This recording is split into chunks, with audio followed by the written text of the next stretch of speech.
Good morning, all. This is Satish Kumar, Assistant Professor of EC Department. And now let us see the classification of signals and systems. In this, we can going to discuss about the signals and its classification. See, what do you infer from this? It is a traffic signal. It consists of red, yellow, and green. Red to stop, yellow, get ready, green to go. See, each and every signals has different types of information. In our signals also we are having different kinds of information. See, what is mean by signal? A function of one or more independent variables which contain some information is called as signal. See, radio and TV signals are electrical signals. Sound signal and pressure signals are non-electrical signals.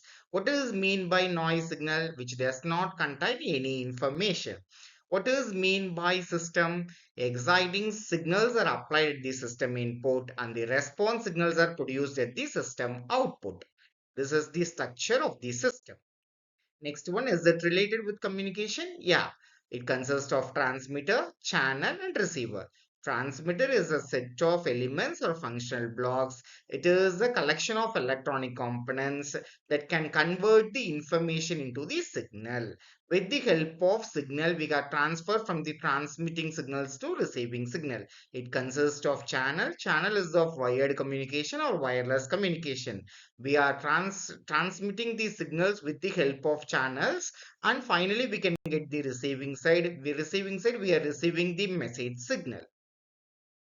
Communication system has an information signal plus noise signal. It consists of interconnection of smaller systems. When we passing the information signal to transmitter, while transmitting with the help of channel, we are transmitting the signal. While receiving we can get the information signal. If any noise occur during this channel means we can receive only the noisy information signal.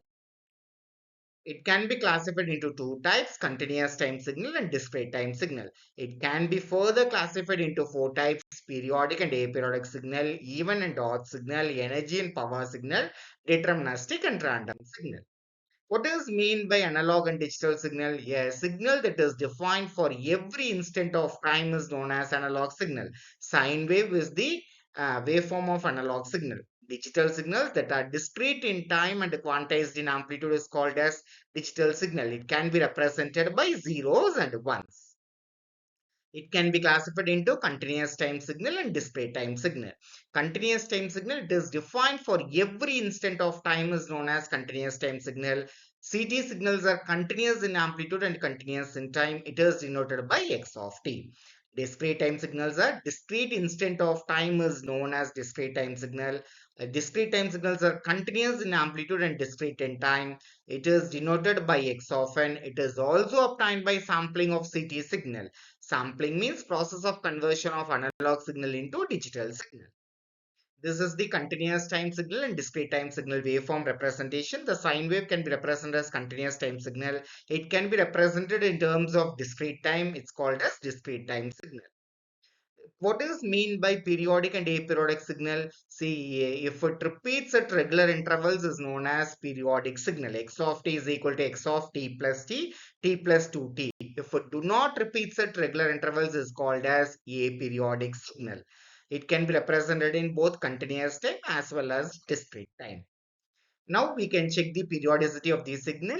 We are conditioning it as your two conditions, x of x1 of t plus x2 of t. X1 of t can be defined up to x1 of t plus m into t1. X2 of t up to x2 of t into n plus t2. Now m and n are integers. Now we can going to add these two signals, x1 of t plus x2 of t, m into t1 plus n into t2. Therefore t1 by t2 is equal to n by m. Yeah, that is nothing but ratio of two integers. How to calculate the fundamental period of x of t? While we taking the LCM of t1 and t2, we can get the fundamental period of periodic signal. Next one, symmetric and anti-symmetric signal. Symmetric means a signal is said to be even signal if the inversion of time axis does not change the amplitude. Cos of minus theta is equal to cos theta. X of minus t is equal to x of t. What does mean by anti-symmetric signal? If the inversion of time axis also inverse the amplitude of the signal. Sine of minus theta is equal to minus sine theta. Therefore, odd signal satisfy the condition is nothing but x of minus t is equal to minus x of t. Now, what are the application areas of signals? It is used in communications, audio and speech processing, image and video processing, circuit design, biomedical engineering, military applications. These are the some of the application areas of signal. Now we can see the assessment, a signal which contain information. The signals that are discrete in time and quantized in amplitude is called as digital signal. List the classification of signal. It can be classified into two types, continuous time signal and discrete time signal. Further classified into four types, periodic and aperiodic signal, even and odd signal, energy and power signal, deterministic and random signal. Odd signal is also called as anti-symmetric signal. What is mean by periodic and aperiodic signal? A signal, if it repeats at regular intervals, is called as periodic signal. A signal which does not repeat at regular intervals is called as aperiodic signals. Even and odd signals can be represented in both continuous time, discrete time. Give some applications of signals. It is used in communication areas, image and video processing, audio processing, and then biomedical applications, military applications, etc. Thank you.